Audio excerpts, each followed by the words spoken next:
बड़ी खबर महाराष्ट्र से, जहां चुनाव के बीच नेताओं के बैग और हेलीकॉप्टर की तलाशी जारी है। बारामती में अब शरद पवार के बैग की तलाशी हुई है। चुनाव आयोग के अधिकारियों ने शरद पवार के बैग की तलाशी ली है।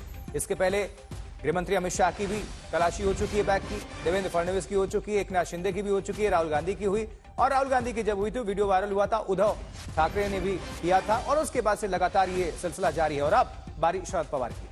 चुनाव आयोग के अधिकारियों ने बैग की तलाशी ली है, हेलीकॉप्टर की भी और बैग की भी। तो बारामती में शरद पवार के बैग की तलाशी, ये बड़ी खबर है। इस बीच बैग तलाशी का मुद्दा विपक्ष ने उठाया था, उसके बाद से लगातार हमने देखा गृहमंत्री की भी बैग की तलाशी हुई, इसमें महाराष्ट्र के मुख्यमंत्री और उप मुख्यमंत्री की भी बैग तलाशी हुई, सबकी तलाशी हो रही है। चुनाव आयोग काफी सक्रिय है, अधिकारी काफी सक्रिय हैं महाराष्ट्र चुनाव, विधानसभा चुनाव से पहले। तो महाराष्ट्र का चुनाव और बैग तलाशी को लेकर तनाव।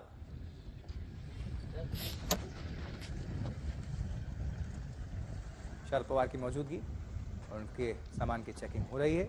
चुनाव विद्या हमारी सहयोगी इस खबर पर और ज्यादा आप सभी तक जानकारी पहुंचाएंगी। विद्या, ये जो बैग तलाशी का मुद्दा विपक्ष ने बनाया, चुनाव आयोग काफी एक्टिव है इसमें, लेकिन सभी लोग हैं, चाहे वो सत्ता में हो या विपक्ष, सबकी तलाशी हो रही है। जी बिल्कुल, ये जो कितने सारे वीडियोस हमने पिछले कुछ दिनों में देखे हैं, उनके जरिए यही दिख रहा है कि इलेक्शन कमीशन ऑफ इंडिया कुछ किसी तरह से भेदभाव तो करता हुआ नहीं दिख रहा है, और साथ ही जो पक्ष हो या विपक्ष हो, सबके बैग्स चेक हो रहे हैं, चाहे वो कोई गृह मंत्री से लेकर आप कह लीजिए राज्य में कुछ नेता हैं उनके, खास तौर से हमने देखा विपक्ष के जो नेता हैं उनका, जैसे उद्धव ठाकरे बार बार यही आरोप लगा रहे थे कि उनके ही बैग बार बार चेक हो रहे थे। उनको क्राई बेबी का एक लेबल देते हुए देवेंद्र फडणवीस ने आरोप लगाया था कि ये सबके साथ हो रहा है, आप ही के साथ अकेले नहीं हो रहा है। उसके बाद से ही ये देखा गया कि इतने सारे वीडियो सामने आ गए जिसमें कि सबके बैग्स चेक हो रहे हैं, सबके हेलीकॉप्टर की चेकिंग हो रही है, जहां से जो फ्लाई कर रहा है, जो स्टार कैंपेनर्स है खास तौर से, उनके तो जरूर चेकिंग हो रही है ये इलेक्शन कमीशन ऑफ इंडिया के द्वारा। शुक्रिया विद्या इस खबर पर जानकारी पहुंचाने के लिए। ये तस्वीरें आपको दिखा रहे हैं, शरद पवार की बैग की तलाशी ली गई है। ये तस्वीरें आज ही की हैं। इसके पहले दरअसल विपक्ष ने इसे मुद्दा बनाया था, उद्धव ठाकरे ने सबसे पहले आपत्ति इस पर जाहिर की थी। इसमें अधिकारियों के साथ उनकी नोकझोंक की तस्वीरें भी सामने आई थी, और उसके बाद से फिर राहुल गांधी के भी बैग की तलाशी ली गई। फिर सत्ता पक्ष से महाराष्ट्र में देवेंद्र फडणवीस उप मुख्यमंत्री, उनके बैग की तलाशी ली गई। उसमें एकनाथ शिंदे महाराष्ट्र के मुख्यमंत्री जो हैं, उनकी भी बैग की तलाशी ली गई। गृहमंत्री अमित शाह की बैग की तलाशी ली गई। तो चुनाव आयोग सख्ती बरत रहा है, और चुनाव आयोग, विद्या हमारे साथ हमारी सहयोगी जुड़ी हुई हैं। विद्या, लेकिन इसमें जिस तरह से इसको पॉलिटिसाइज किया गया था, ऐसा कुछ नहीं है। चुनाव आयोग सभी के बैग की तलाशी ले रहा है, चाहे वो विपक्ष के लीडर्स हों या फिर सत्ता पक्ष के लीडर्स हों। तो फिर इसको इतना तूल देने की आवश्यकता कहां पड़ी?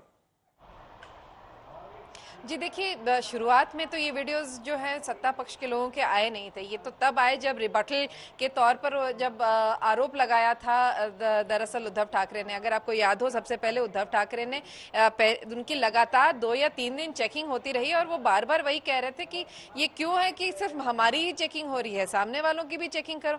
तो जब वो आरोप लगाया था, तब उसके बाद ये सारे वीडियोज आए थे जिसमें कि देवेंद्र फडणवीस के बैग की चेकिंग हो रही थी, उसके साथ ही नितिन गडकरी के बैग की चेकिंग हो गई। फिर उसके बाद जैसा कि और कुछ वीडियोस आए, तो उसके बाद विपक्ष ने यह भी आरोप लगाया कि हमारी बैग की चेकिंग तो ईसीआई करता है, लेकिन ईसीआई जब इनके पक्ष वाले जो लोग हैं उनकी जब चेकिंग करता है तो मीडिया को बुला के चेकिंग करवाते हैं, ऐसा क्यों है? तो बहरहाल आरोप प्रत्यारोप का दौर तो चलता रहेगा, बट इसके चक्कर में ईसीआई का जो एक रोल दिख रहा था वो यही था कि वो सबकी चेकिंग कर रहे थे, चाहे वो पक्ष के लोग हों या विपक्ष के लोग हों, उन सब के बैग की चेकिंग हो रही थी। खास तौर से स्टार कैंपेनर्स जो थे उनकी तो चेकिंग हो ही रही थी, और साथ ही इलेक्शन कमीशन ऑफ इंडिया ये भी इंश्योर कर रहा है कि कहीं से किसी तरह के कैश का कोई ट्रांजैक्शन, कहीं कोई लोगों के लुभावने के लिए इस तरह के जो चीजें होती हैं उसका कहीं ट्रांसपोर्टेशन नहीं हो। ये मेन है जिसको देखने के लिए ये ईसीआई चेकिंग करती रहती है। तो विद्या, जब विपक्ष पहले सवाल खड़ा कर रहा था, और अब क्या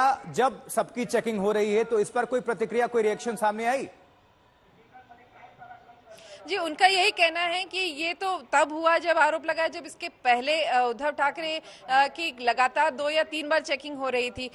एक तो ये है कि देखिए उद्धव ठाकरे जो बार बार कह रहे थे वो ये नहीं कह रहे थे कि सिर्फ चेकिंग को लेके, उनका ये कहना था कि हर किसी को एक बराबर से इम्पोर्टेंस मिलना चाहिए। यानी कि अगर प्रधानमंत्री नरेंद्र मोदी अगर स्टार कैंपेनिंग करने के लिए शोलापुर आ रहे हैं तो वो भी एक प्राइम मिनिस्टर के तौर पे नहीं आ रहे हैं, वो भी एक स्टार कैंपेनर के तौर पे आ रहे हैं। बने रहिएगा। दो तस्वीरें अब आप दिखा रहे हैं जहां से इस विवाद की शुरुआत हुई, उद्धव की तलाशी हुई और यहां से विवाद। उद्धव ठाकरे ने इसको डाला था, मुद्दा उठाया था, सोशल मीडिया पर भी डाला था और नोकझोंक की भी तस्वीरें सामने आई थी अधिकारियों के साथ, कहा सुनी। लेकिन उसके बाद से अब देखिए बारी बारी से सबकी तलाशी हो रही है, लगातार ये वीडियो सामने आ रहे हैं और अब आज बारी शरद पवार की थी, जहां तलाशी लेते हुए इलेक्शन कमीशन के जो अधिकारी हैं वो नजर आए।